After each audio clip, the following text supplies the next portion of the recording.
Morning, everybody. I'm super excited to welcome Christine Connor. She's a sales coach. She works with mid-market and enterprise companies.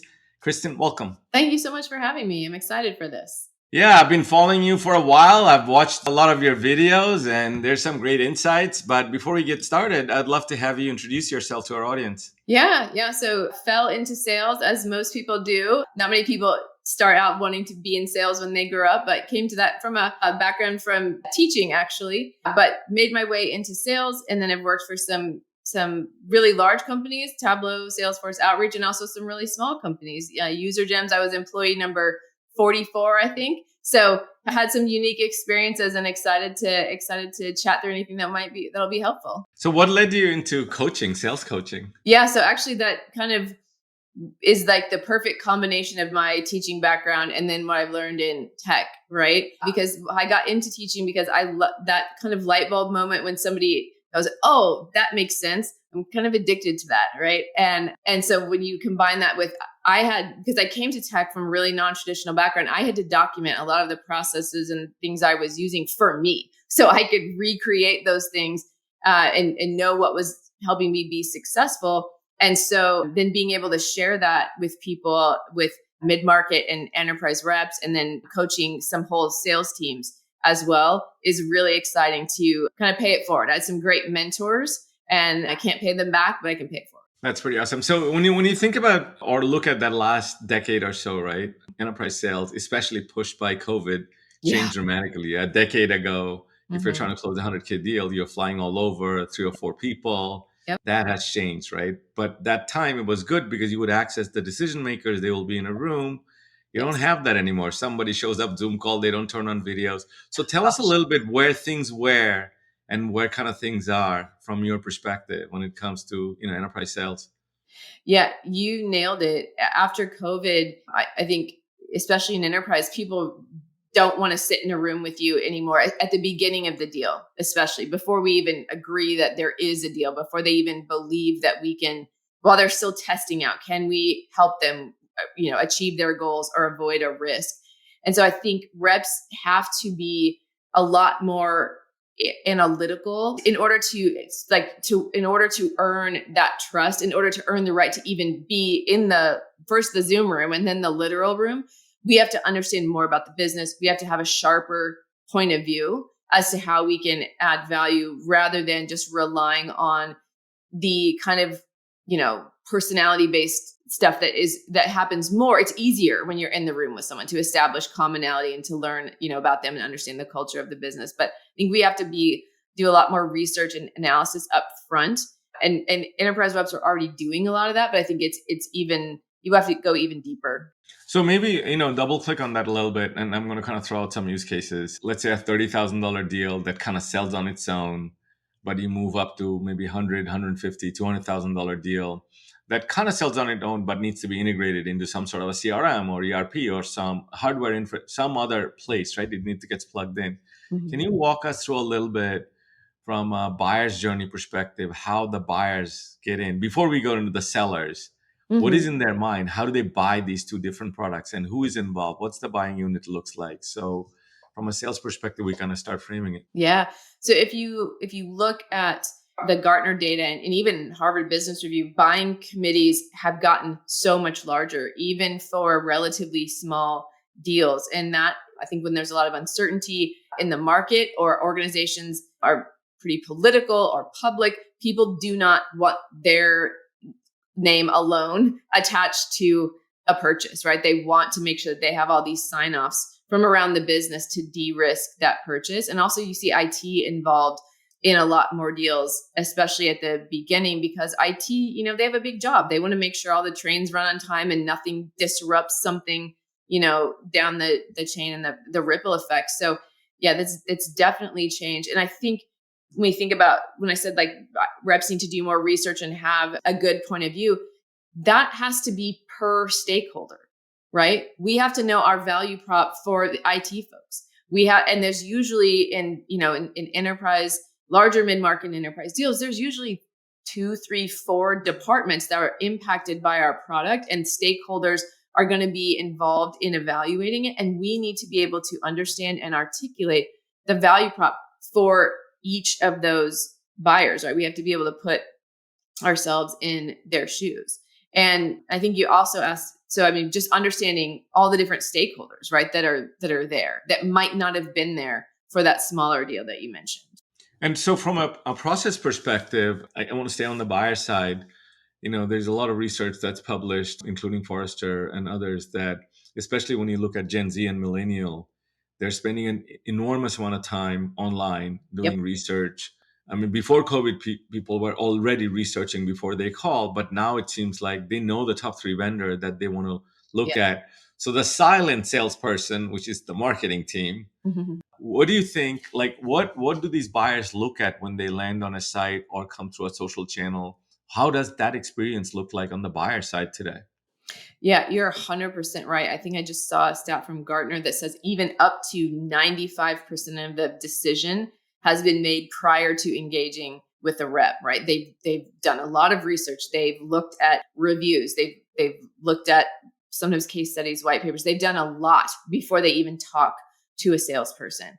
And so, yeah, marketing can play a huge role in that. And I think the as we get to more and more of like when you think about like third party reviews, like we don't want to eat Chinese food at a place we've never eaten without looking at reviews, right? Like let alone buy a 6, 7, 8-figure purchase for a business. And so even if you think about Chinese food, do we want to see what the restaurant says about itself, or do we want to see what everyone else who's been there says, right? And so if one of the best things I've seen marketing teams do is really, instead of highlighting the product and what the product does, is highlighting the people who have made the decision and how their lives are better. And then really focusing on being visible on third-party review sites, because people are going to those to understand. They're not necessarily coming to our website for that sort of unbiased information, right? So from an awareness generation perspective, if I go through the classic cycle, that awareness, interest, trial, purchase, upgrade, etc., right? Yep. From an awareness perspective, what is your take? Like when you look at the last 10 years landscape, were there like pivot points where the fragmentation happened, or was it continuous? Like, if they're, younger buyer, whether they're buying tech or not, they're going to certain channels, versus if you look at Gen X or boomers, they're going to certain other channels. Are the places the same? Are they different from an awareness perspective? Yeah. So for that, I mean, I think, like I said, I think there's even more of an emphasis on data on channels that seem to bring us like unbiased data, right? Versus I think, when our parents were making decisions, maybe it was the website or just the reputation in the industry if it was a major player. But I think, yeah, people are going to a lot, and people want to hear from other people. I think there's a lot of back channeling, right? There's a lot of asking peers as they've moved organizations. Well, I know now they use this tech. I'm going to go ask them what their experience was. When I was selling to school districts, my first SaaS job, one district called and asked about like essentially like a custom demo. And I said, oh, well, I need to give you the overview. They said, oh, no. We went to the neighboring school district and they showed us, like they were demoing themselves. I was like, oh my gosh, what did they show you? Right. So people rely much more on what other people are saying. But I think I think we have to be present in all the different areas that people are getting information. But I think what is always welcome as far as in buyers' minds is understanding the experience that other people have, but also like an insight that they hadn't thought of, right? Teaching them something about the root cause of the problem, maybe about the scope of the problem, like helping them understand, helping them have an insight is incredible for generating inbound conversations. So that's quite awesome. Like the way you kind of framed it, what it has been and where it is now. So let's now move into the funnel, right? In the sales pipeline. Sure. So whether it's discovery, whether it's, budgetary pricing, whether it's demo, whatever the stages they're in, let's talk a little bit about, please, what is different now from a sales rep perspective, like 10 years ago, like you would possibly go in and do a demo. And now your customers kind of seen the product coming in. What behavioral changes does it require now from a rep perspective? Yeah, I think the understanding that again, like the data is telling us that people are spending 80 to 95% of that entire buying process not talking with a rep. They're either researching beforehand, they're having internal meetings, they're talking to peers. So much of that is happening without us, right? And so we have to equip buyers and equip champions to be able to sell internally, and just equip all the stakeholders to be able to get the information they need. So I think that necessitates what I call like sell betweens, selling between meetings, sending some sort of touch, some sort of piece of value, whether that is an insight from the market, an insight from recent news, or something that you found in their data. If they're handing you a data set for a demo, some little drip of value that's happening between meetings that makes it so our meeting is the one they take, not the one that they push or reschedule. That is quite amazing. So and I hear debate about.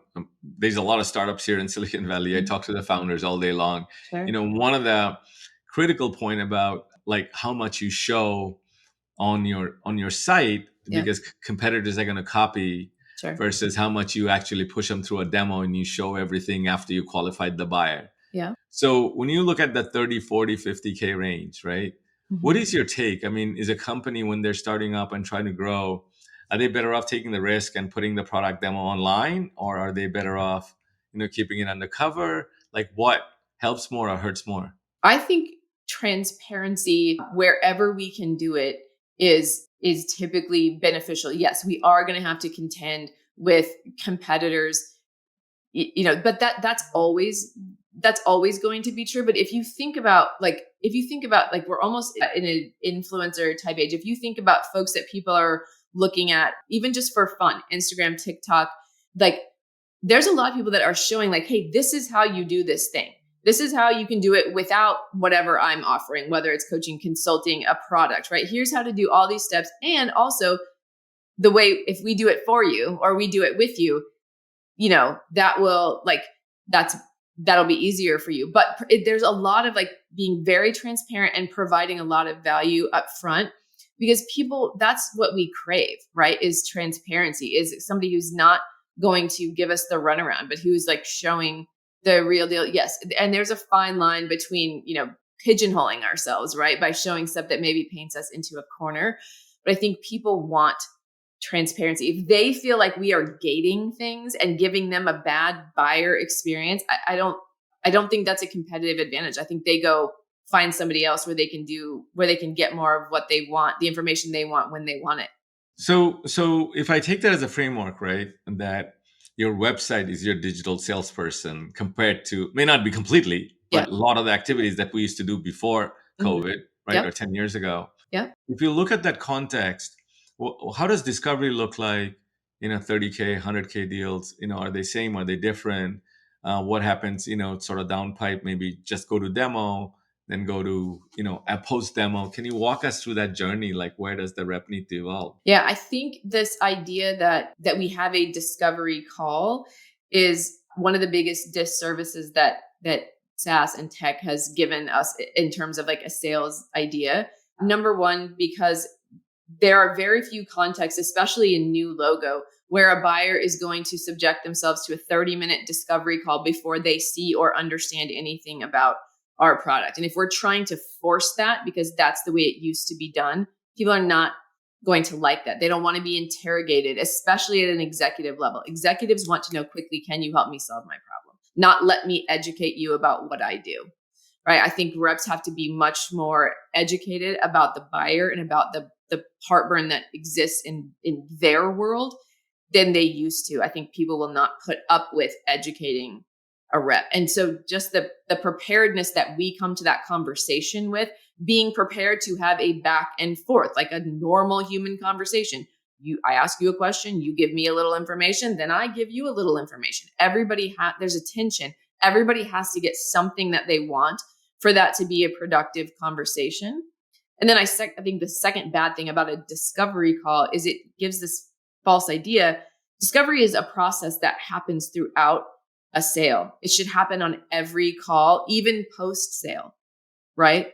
So I think the discovery call should be reframed as like an intro call, as a first call, with the understanding that what it should be is a back and forth where we help buyers think about the problem, hopefully help them think a bit differently about the problem, and where we help them make a good decision about, does it make sense for us to speak further? And that, helping them decide that, and helping us both get an understanding of, does it make sense to speak further, helps everyone, right? We don't want to chase a deal when it doesn't make sense. That's a waste of our time. It's a waste of their time too. And it is a detriment to our brand if we're constantly chasing. So if I take that sort of environment, right, that we have some legacy behavior that we need to get rid of and focus on making it more interactive, instead of doing a 30-minute survey, we basically figure out what they need quickly. But also frame the discussion, please. Then you're saying there are multiple people, more people are involved into that process, right? So how much of human plus digital interaction goes on? Like, you only have 30 minutes. Right. So or an hour, right? Yeah. In the first stage. Like, what happens before, after, between the next call? How does that engagement happen between the person and the infrastructure, or whatever you want to call it? Yeah, actually, so speaking of like how people spend time, and that we do only have like maybe 30 minutes on that first call, and then we set up, and then we're involving different stakeholders at different times. One of the most exciting kind of new things that I'm seeing sellers do is using a digital sales room. There's lots of places that have them, but just this idea that this is where all of the information about this deal is kept, so that, especially with enterprise, that deal cycle may be 18 months, 24 months, 30. I mean, like, some of these drag on a long time. And we may have managers, directors, even VP, C-level folks get promoted, move to a different company. And then nobody wants to try to catch up on something with 40 emails, or here's the email string, right? Versus in a digital sales room, you can put like, here's all the conversations we've had. Here are, the recordings, here's the assets that we've sent over. And it can really help stakeholders have one place to get what they need. And it can help champions have one single kind of place to go for resources. And it can also help other stakeholders get and stay up to speed. Not every industry will welcome that. Like, if you're talking to CISOs, they don't love to click on links, but for others, it has gone over really well. That's quite amazing. So let's move to the sort of the proverbial demo, right? And if you're telling us that buyers coming in, or whether the individual lead or the team, they're a lot more educated than they used to be. What do I demo? Like, how do I set the context? How do I prepare for it? How do I ask, make it right? Like, what has changed that I need to, that is different today? Yeah, I think the products have gotten more complex too, right? So we cannot demo everything the product does in 30 minutes, even an hour. So I think, speaking to like that reps should be educated and knowledgeable about who they're speaking to coming into that conversation, right? And so, like, if there are generally 3 departments that are involved in evaluating our offering, we should have some sort of documentation, ideally. And this is where marketing can be super helpful, is like, these are our buying personas. These are the things they care about. This is how they spend their time. This is what they struggle with. Here is our value prop, right? So that reps can prepare for those conversations. And so then when we start those conversations, we can say, it's great to meet you. Typically, when I have these conversations, when I speak with leaders in your position, what they're saying is they have heartburn around problem A, problem B, problem C. I don't know how much of that sounds like your world, though. And what did I miss that you're focused on? So that we get some credibility because we've named the problems that help them know we understand their world. And then they get to tell us, yeah, it's some of the second thing you said. The third thing, like, that's a really big deal for us. And also something you didn't mention is this. Then we can start understanding, that's where I need to take the demo, is helping them show how we solve these problems. The point of the demo is to help them understand how they solve their problem, not to understand everything our offering does.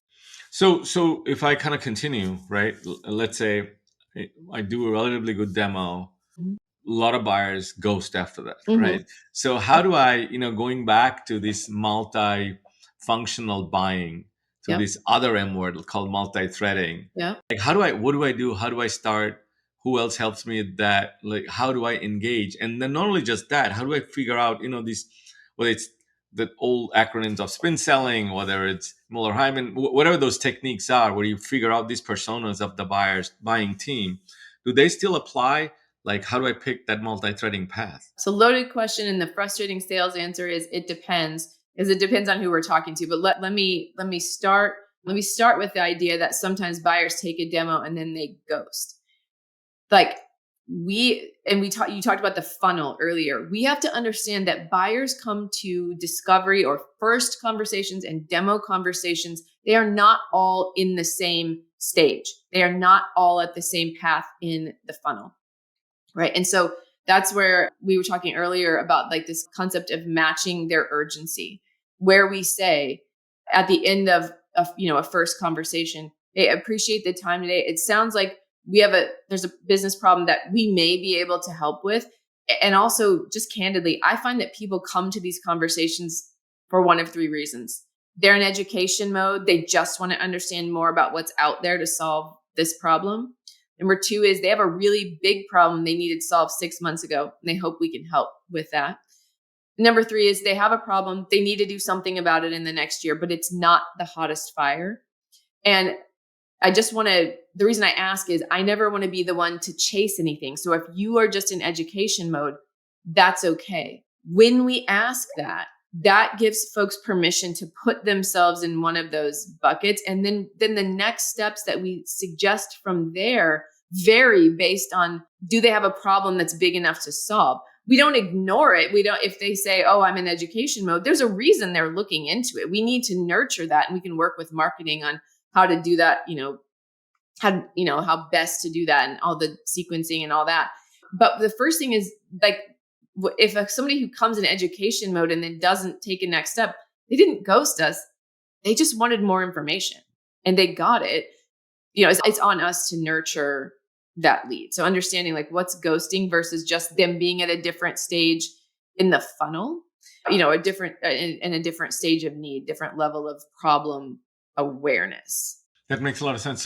So now I want to go back to that multi-threading part. So you're talking about understanding where the buyers are and Yep. having a follow-on conversation in a different way. Yep. So assuming I know that, and I know, okay, this person is not ready, this person is getting more educated way down in the future. Those are in marketing hand or sales follow-up. Yeah. But if I have an active deal, I know they have a pain point to solve, right? They're looking at competitors. I have other signals.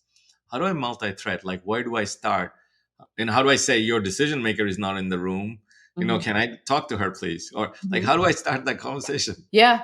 Yeah. Those are really important. So there's kind of two different roads there. Are we having a conversation at power, what we would call like above the line, so VP or C level or whatever the equivalent is in your industry? Or are we speaking to someone below the line, below the power line, so a director, a manager, an end user? We have to have both of those. Neither of those are bad. We just need to understand the conversations we're having. If that first conversation is with an executive, we definitely don't want to go around them. We want to figure out, are they a champion? And so we want to be able, with any level, whoever we're speaking with, we want to be able to teach them to buy, like, because they're an expert in how to do their job. They're not an expert in how to buy our thing. So we have someone who has a problem. The executive, likes what they hear on that first call. Then we need to teach them to buy, meaning, okay, so you are the head of finance and sounds like we have a problem that you think you can solve. Typically, who also gets involved in evaluating us is HR and IT. And so in this situation, it looks like Alex in HR and Christina in IT might be the best folks to bring in next, because they're going to have to be involved at some level of the evaluation.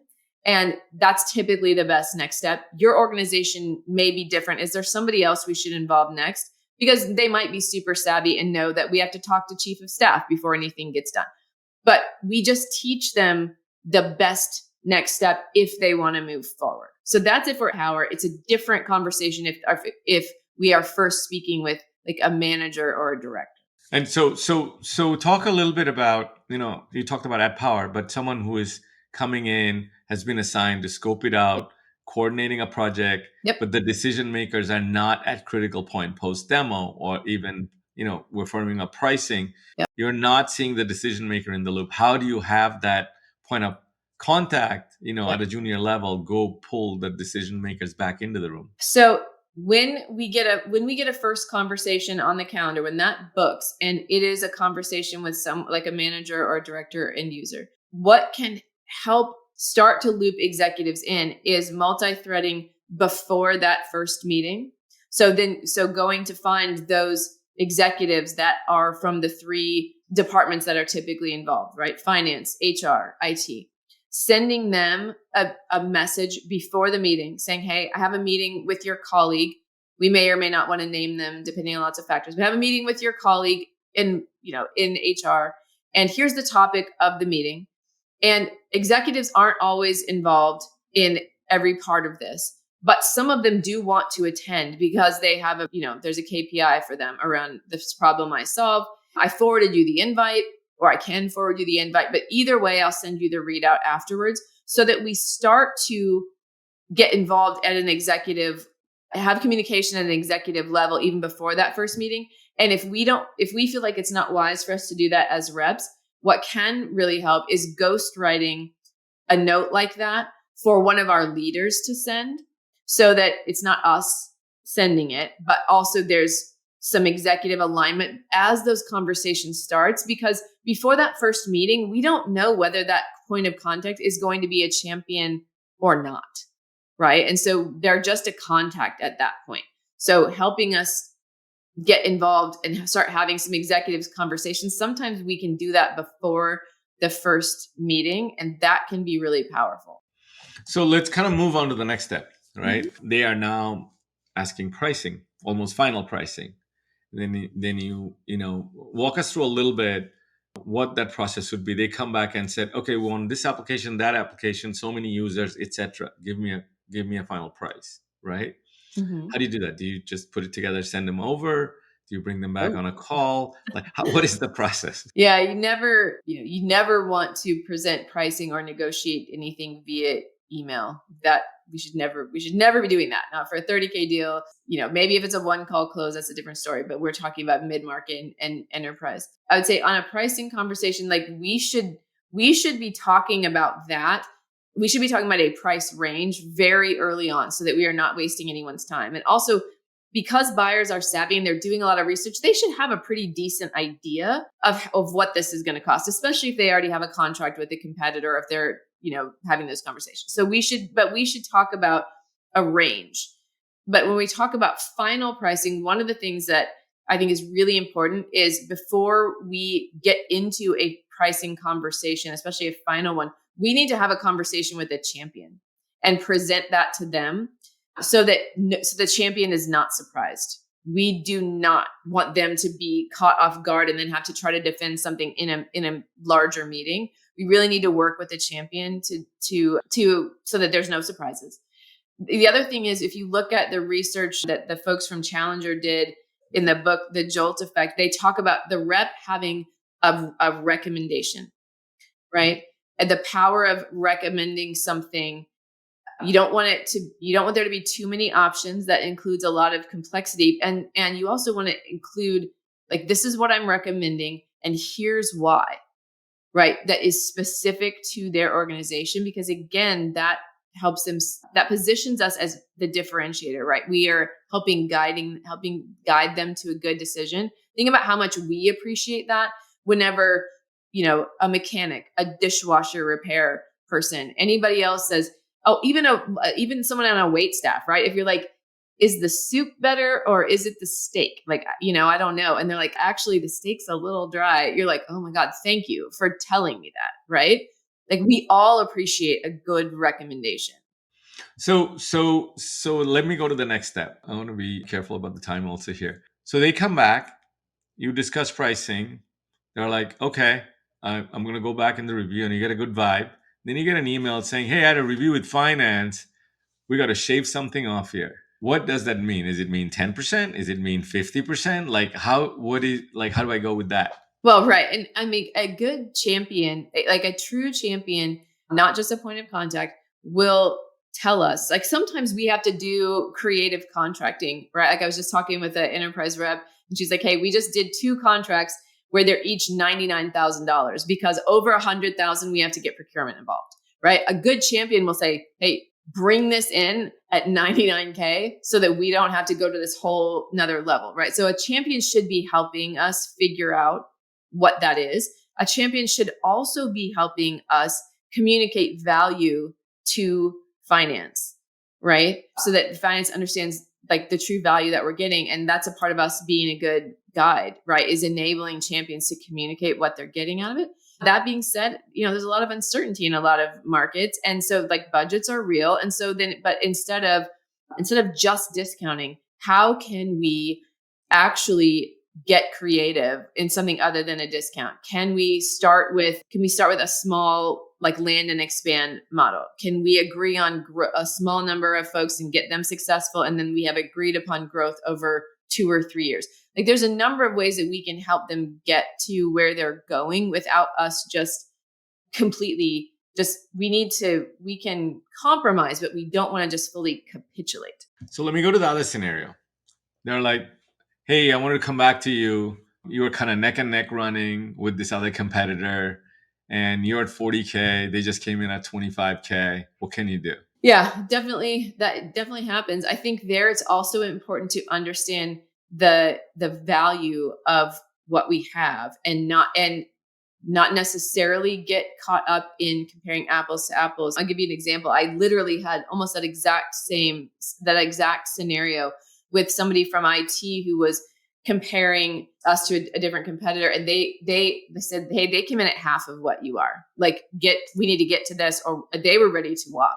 And because I had multi-threaded and done some executive alignment with the head of growth and our CMO, and they had some executive conversations, I then went back to my CMO and said, hey, listen, this is what we're being told by IT. IT doesn't understand because it's not their world. They don't understand the differentiators that this head of growth is going to see. It's this, this, and this.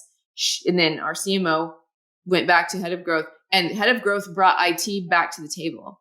And we got that deal done because, like, again, buyers don't always understand the value. It's on us to understand the value of what we're getting, of what they are getting, and that we have to compare apples to apples. It's not fair to compare apples and oranges. So Christine, all of these things, right? Looks like there's so much human involved. Yeah.